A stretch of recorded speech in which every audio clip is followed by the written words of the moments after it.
భక్తి ఎప్పుడూ సంతోషంగా ఉండేటట్టు చేస్తుంది. కారణం ఏమిటి అంటే ఆవిడ ఉన్నది, మనకేమి లోటు. అందుకని భక్తి ఎక్కడ ఉన్నదో అక్కడ సంతోషం ఉంటుంది, భక్తి ఎక్కడ ఉందో అక్కడ ఆనందం ఉంటుంది. భక్తి సరిగ్గా ఇంకా నిలబడలేదనుకోండి, అది కొట్టబడుతూ ఉంటుంది. కొట్టబడితే క్షణానికి భావాలు మారిపోతూ ఉంటాయి, దుఃఖములకు వశపడిపోతూ ఉంటాయి. అట్లా కాకుండా భక్తి కలిగిన వాడికి పెద్ద ధైర్యం ఏంటంటే పరమాత్మ ఉన్నాడు, ఆయన చూస్తాడు. అందుకే శంకర భగవత్పాదుల యొక్క గొప్పతనం ఎక్కడ అంటే అసలు ఆ నిర్వచనం చేయడంలో ఉంటుంది ఆయన గొప్పతనం. శివానంద లహరిలో భక్తి గురించి మాట్లాడుతూ ఆయన మొదట అన్న మాట ఏంటంటే ఆనందాశ్రుభిరాతనూతి పులకం నైర్మల్య తశ్చాదనం వాచాశంక ముఖస్థితైశ్చ జఠరా పూర్తిం చరిత్రామృతైః రుద్రాక్షైర్భసితేన దేవ వపుషో రక్షాం భవద్భావనాపర్యంకే వినివేశ్య భక్తి జననీం భక్తార్భకం రక్షతి. భక్తుడు ఎవరంటే అర్భకుడు, పసిపిల్లాడు అంటే వాడు. నిజానికి తాను రక్షించుకుంటాడా, అమ్మ రక్షిస్తుందా? అమ్మ రక్షిస్తుంది. భక్తి అమ్మ లాంటిది. ఆనందాశ్రుభిరాతనోతి పులకం. ఆయనకి ఇతర విషయాల మీద అంత బాగా దృష్టి నిలబడుతుండదు.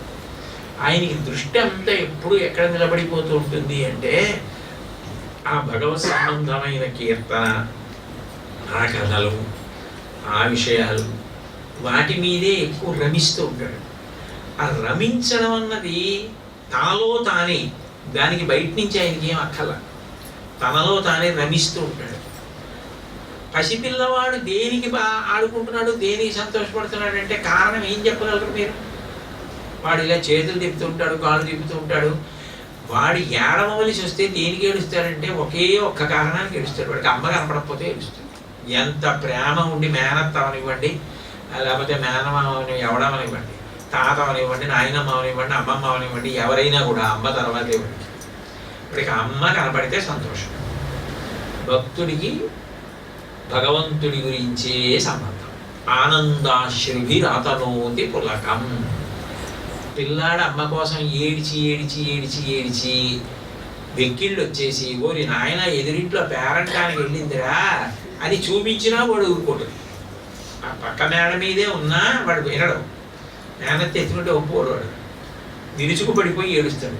అమ్మ వచ్చి ఎందుకురా అంత ఏడుపనిలా ఎత్తుకోగానే వాడు ఆనందపడిపోయి ఏడుపు ఆపేసి అయినా ఈ కనుకులుకుల్లోంచి నీళ్ళు వస్తాయి. ఆనందం. ఆనందాశ్రువి ఆతనోతి పులకం. వాడికి పులకాంకురాలు వస్తాయి. అమ్మ కనపడగానే అంత ఆనందం. భక్తుడికి ఎప్పుడూ భక్తి. మధ్య మధ్యలో ఏదో వచ్చి కొడుతూ ఉంటుంది, క్షణకాలం విస్మరిస్తాడు. తన ఆనందం తనది గనక, తన ప్రపంచం తనది గనక, తన సామ్రాజ్యం తనది గనక దానిలో ప్రవేశించగలిగిన హక్కు, అధికారం, ధైర్యం, అవకాశం, స్వేచ్ఛ ఎవ్వరికీ ఉండదు. అది ఆయన వరకే ఆ ప్రపంచం, అది ఆయన తిరిగే ప్రపంచం. కాబట్టి ఆనందాశ్రుభిరాతనోతి పులకం నైర్మల్య తశ్చాదనం. అప్పుడు సరే, ఇప్పుడు ఆ శ్లోకం అంతా ఎందుకుగానండి, ఆ భక్తి కలిగిన వాడికి ఏమవుతుందంటే అన్ని భగవద్విభూతిగా చూసి ఆనందపడిపోతుంది. కాబట్టి పెద్ద దేశభావం నిలబడదు, అన్నిటినీ ప్రీతితో చూస్తుంటారు. క్షమాగుణం ఎక్కువగా ఉంటుంది. ఎందుకనంటే క్షమాగుణం లేదనుకోండి ఏమవుతుందంటే అదో బరువు ఆయన మనసుకే అవుతుంది. వాడు ఎలాగో బాగుపడ్డాడు, ఇప్పుడు వాడి గురించి ఎక్కువ ఆలోచించి నేను పాడైపోతాను, అందుకే నన్నుగా ఉంచుకుంటే పోయాయి అని తనుగా బ్రతకడానికే ప్రయత్నిస్తాడు. అప్పుడు ఏమవుతుంది, క్షమాగుణం పెరుగుతుంది. తను ప్రశాంతంగా ఉండడానికి చూసుకుంటాడు. అంతేగాని మీ ప్రశాంతతని అవతలవాడు పాడు చేయడమే లక్ష్యంగా పెట్టుకుని ప్రవర్తించేవాడు అనుకోండి, వాడి గురించి మీరు ఎక్కువ ఆలోచిస్తే మీ ప్రశాంతత పోతున్నప్పుడు వాడు విజయం సాధించినట్టు. మీరు ఏం చేయాలి? మీ ప్రశాంతత మీరు దక్కించుకోవాలి. అంటే మీరు చేయవలసింది, మీరు ఏది పట్టుకుని ప్రశాంతంగా ఉంటారో దాన్నే పట్టుకుని మీరు ఉండాలి. మిగిలిన విషయాల గురించి పెద్ద ఆలోచించకుండా వదిలిపెట్టేది. కాబట్టి క్షమాగుణం పెరుగుతుంది సహజంగా. ఎప్పుడూ ఏది పట్టుకుంటుంటాడంటే ఈశ్వరుడు. ఏదైనా చేస్తే దీనివల్ల ఈశ్వరుడు ప్రీతి చెందుతాడా అని చేస్తూ ఉంటాడు. అప్పుడు కొన్నాళ్ళు పోయాక ఆ భక్తి ఏది చేసినా ఈశ్వరుడు ప్రీతి చెందుతాడా అన్నప్పుడు చేసేదంతా ధర్మమే అవుతుందా అవదా? అధర్మం ఎందుకు చేస్తాడు? ఎలా చేస్తాడు? దీనివల్ల ఈశ్వరుడు ప్రీతి చెందుతాడు, అదే చేస్తాడు. దీనివల్ల ఈశ్వరుడు ప్రీతి చెందాడు, అది ఎంత గొప్ప భోగం అయినా ఆయనకు అక్కల వదిలేస్తాడు. ఇప్పుడు ఈశ్వరుడు అది చూస్తాడు. నీకేం కావాలరా, నేనేం సంతోషిస్తానో అది కావాలి. నీకేం కనపడుతూ ఉంటుంది, నేనే కనపడుతూ ఉంటాను. నీ సంతోషం అంతా దేనికోసం, నా కోసం. నా వలన కలిగే సంతోషానికి ఎవరైనా అడ్డొస్తే వాళ్ళు నీ తలపుల్లో తగ్గిపోతారు.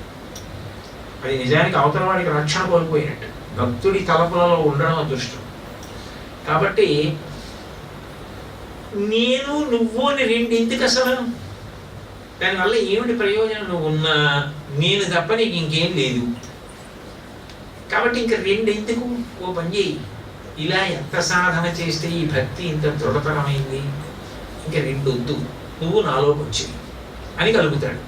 అప్పుడు జ్ఞానం ఇస్తాడు. అందుకే ఎక్కడెక్కడ మాట్లాడినా, ఎట్లా మాట్లాడినా చివరికి ఆ అద్వైత అనుభూతి దగ్గరికి వెళ్ళిపోతారు శంకరాచార్యులు వారు. దాన్ని మాట్లాడతారు, అది ఈశ్వర ప్రసాదం అని మాట్లాడతారు. దానికి ధర్మము భక్తి ప్రధానం. అది జగద్గురువుల స్థాయి అంటే. ఏది నిజంగా కలదీపికయో, ఏది చెప్పాలో, ఎట్లా నడిపించాలో, ఎట్లా మాట్లాడాలో అట్లాగే మాట్లాడతారు. అలాగే మాట్లాడతారు చంద్రశేఖరేంద్ర సరస్వతి మహాస్వామి. అంటే శంకరాచార్యులు వారు ఒకటి, మహాస్వామి వారు ఒకటి. అదే అవతారం ఈయన.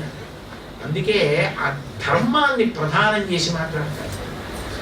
అందుకే శివానంద లహరిలోనే అనుకూలం నిజబీజ సంతతి రయస్కాంతోబలం సూచిక సాధ్వీ నైజ విభుం లతా క్షితిరుహం సింధు సరిద్వల్లభం ప్రాప్నోతి యథా తథా పశుపతే పాదారవిందద్వయం చేతో వృత్తి రూపేత్య తిష్టతి సదా సా భక్తిరిత్యుచ్యతే. భక్తి అంటే ఇంతే అన్నారు. చివరి స్థితి నది సముద్రమునందు కలిసిపోవడం, అనుభూతి ఇక తాను సముద్రంగా మిగిలిపోవడం. ఇది ఆవిడ ఇవ్వాలి అన్న భక్తి ధర్మాన్ని ఆవిడ ఇచ్చిన తర్వాత అనుభూతి అవడాన్ని. కేనోపనిషత్తు చిన్నదైనా అంత అందంగా మాట్లాడుతుంది. అది ఆవిడే మాట్లాడింది. బ్రహ్మము ఆవిడ రూపాన్ని పొంది ఉమా హైమవతి అన్న పేర్లతో మాట్లాడింది కాబట్టి కేనోపనిషద్వాక్య వినోదిని. ఆ కేనోపనిషత్తులో ఉన్న మాటలు తలుచుకున్నా, ఉపనిషత్తుని తలుచుకున్నా ఆవిడ ఆనందిస్తుంది. ఎందుకంటే సారం అంతా అక్కడ ఉంది కాబట్టి. వేదసారం అంటే అది చూడండి. అందుకే దేవీ భాగవతం పూర్తి చేసినప్పుడు ఏం చేశారంటే, ఈ మణిద్వీప వర్ణన చెప్పడానికి ముందు కేనోపనిషత్తు యొక్క ప్రధాన సారాంశం ఒక అధ్యాయం దేవీ భాగవతంలో.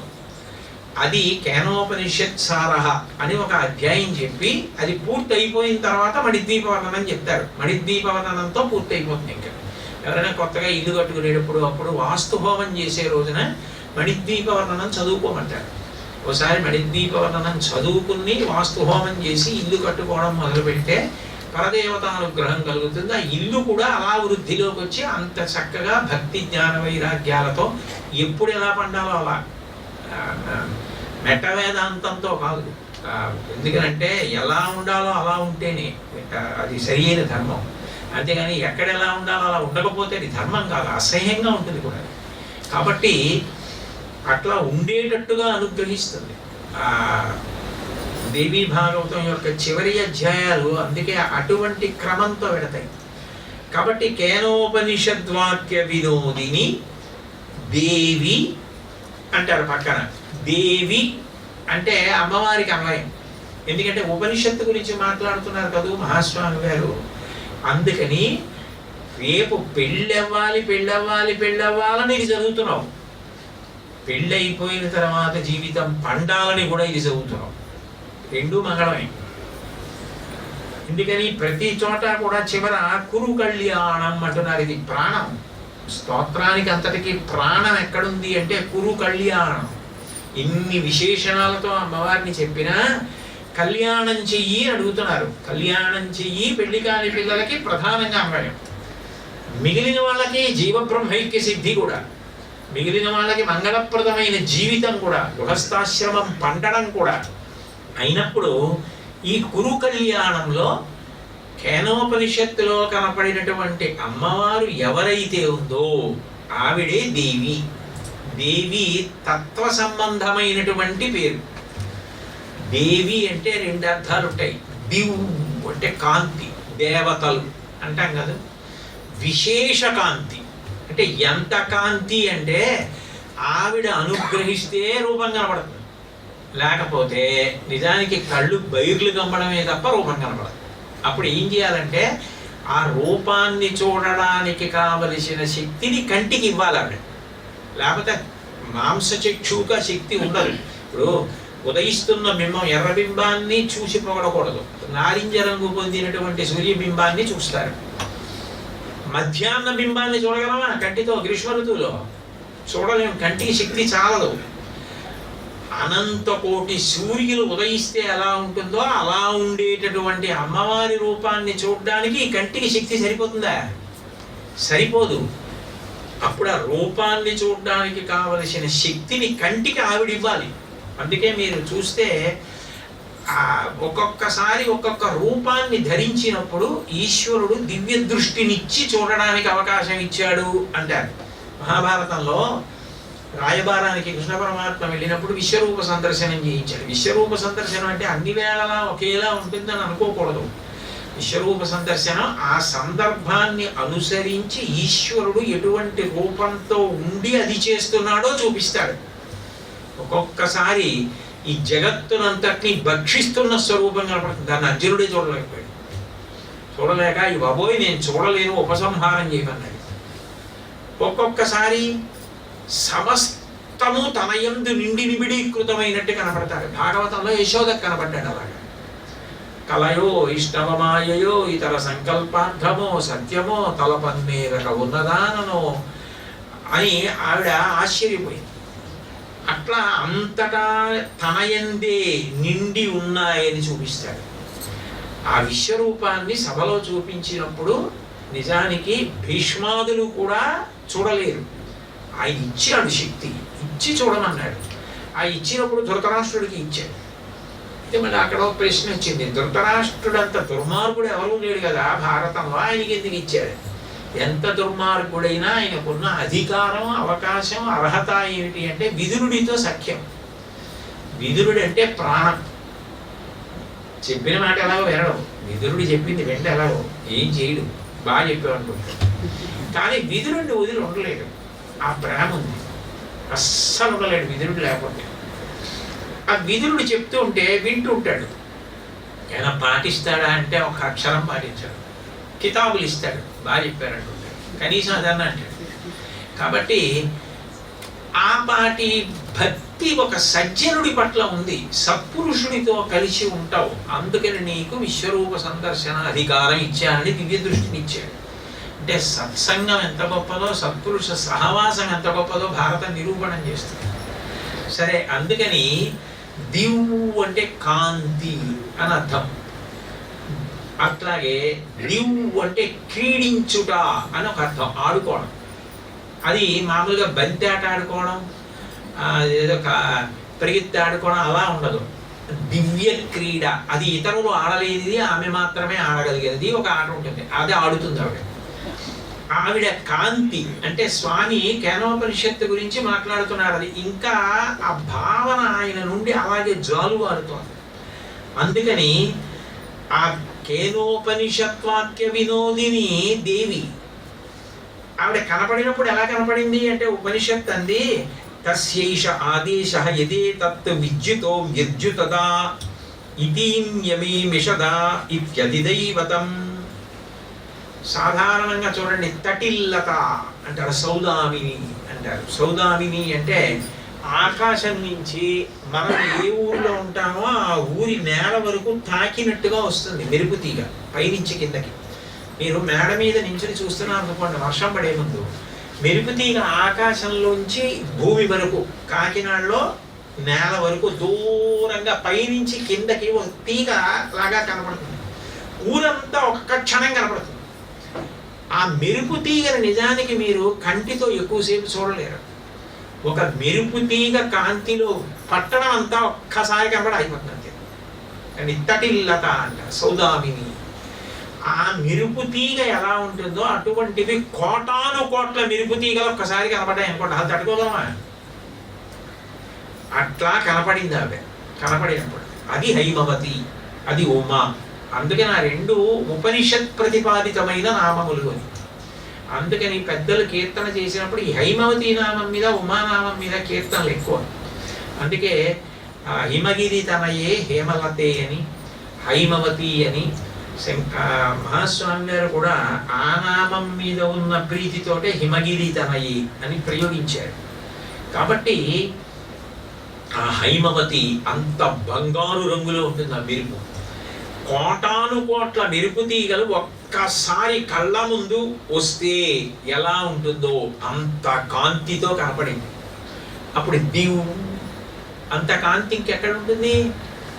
అందుకని ఆవిడ దేవి.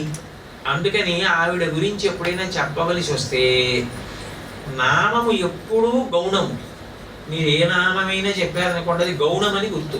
అంటే ఒక గుణావిష్కారం చేస్తుంది. పరబ్రహ్మమునకున్న మొదటి లక్షణం ఏంటంటే నిర్గుణుడు. సాకారంచ నిరాకారం నిర్గుణంచ గుణాత్మకం తత్వం తత్పరమం బ్రహ్మ ఇది వేదాంత డిండిమహ అంటారు శంకరులు వేదాంత డిండిమహలో. నిరాకారం నుంచి సాకారం, నిర్గుణం నుంచి సగుణంలోకి వస్తాడు. భగవంతుని యొక్క లక్షణంలో ఉన్న గొప్పతనం ఏమిటి అంటే అంత మెరుపు తీగలా ఉండేటటువంటి వాడు, అంత కాంతి కలిగిన వాడు. అటువంటి పరమాత్మ ఆడుకుంటూ ఉంటాడు. పురుషుడిగా మీరు చెప్తే, స్త్రీగా చెప్పినా ఆడుకుంటూ ఉంటుంది అనాలి. అంటే పురుషుడా అండి స్త్రీ అండి ఇంతకే అంటే ఆయన పురుషుడు కాడు, స్త్రీ కాడు, నపుంసకుడు కాడు. ఆయన ఎలా కనపడాలనుకుంటే అలా కనపడతాడు. ఎందుకంటే అమ్మవారు ఏం చెప్తుందో అదే కృష్ణుడు చెప్తాడు భగవద్గీతలో. ఈ జగత్తంతటినీ నేనే తిప్పుతున్నానంటాడు. ఆవిడేమంటుంది? మహామాయా విశ్వం భ్రమయసి పరబ్రహ్మ మహిషి అంటే. ఆయన ఏమంటాడు? జంత్రగాడు బొమ్మలను తిప్పినట్టు నేనే తిప్పుతున్నానంటాడు. ఆవిడ అదే అంటుంది, ఆయన అదే అంటాడు. అప్పుడు ఆయన ఆవిడే, ఆయన కాదు ఆవిడే కాదు నపుంసకుడు కాదు. అందుకే పరంజ్యోతి అని ఒక నామం అన్ని అష్టోత్తరాల్లో సహస్రాల్లో కనపడుతూ ఉంటుంది. అది జ్యోతిస్వరూపం. మీరు ఏ రూపంలో ఆరాధిస్తున్నారో ఆ రూపంలో అనుగ్రహిస్తుంది మీరు. అయితే అమ్మవారిగా సహజంగా కారుణ్యం ఎక్కువ. ఎందుకని అమ్మవారిగా ఎరుపుతూ ఉంటుంది అంటే శంకర్ల రహస్యం సౌందర్యలహరిలో అంటారు. కాచిదరుణ, ఆ దయ ఉన్నదే అదే అరుణ, ఎరుపు రంగులో కనపడుతూ ఉంటుంది. ఎరుపు ఎక్కడైనా ఉందనుకోండి, ఎరుపు కనపడితే అర్థం ఏంటంటే మార్పు. మార్పు రావాలి అంటే జగత్తుకి లక్షణం ఏంటంటే ముందు ఎరుపు వస్తుంది. చీకటి పోయి పగలు వస్తోంది, పూర్వ సంధ్య ఎరుపు వస్తుంది. పగలు పోయి రాత్రి వస్తోంది, ఉత్తర సంధ్య ఎరుపు వస్తుంది. జీవించి ఉన్నాడు, ఎర్రటి రక్తం తిరుగుతూ ఉంటుంది. ఎరుపు ఎక్కడ ఉన్నా మార్పు, జీవం, చైతన్యం దీనికి సంకేతం.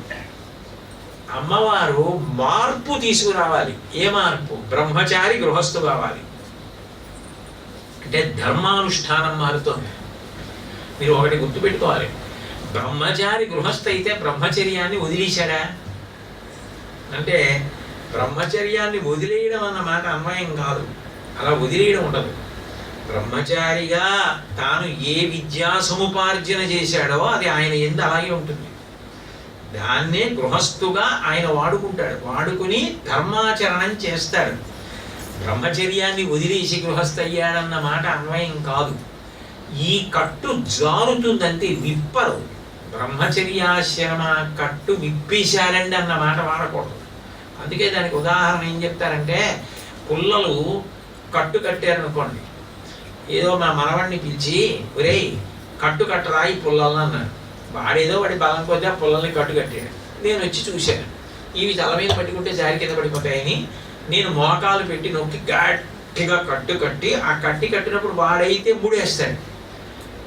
తెలివైన వాడు తాత ఏం చేస్తాడంటే ముడేయుడు, దాన్ని బాగా దగ్గరకి తీసి చుట్టి ఇలా బాగా చుట్టేసి పిడలా పెట్టేస్తాడు. అది చుట్టుకుపోయి అలా ఉండిపోతుంది అంతే. ఇంకా ఆ గడ్డి పేని అలా తిప్పేసి వదిలేస్తాడు.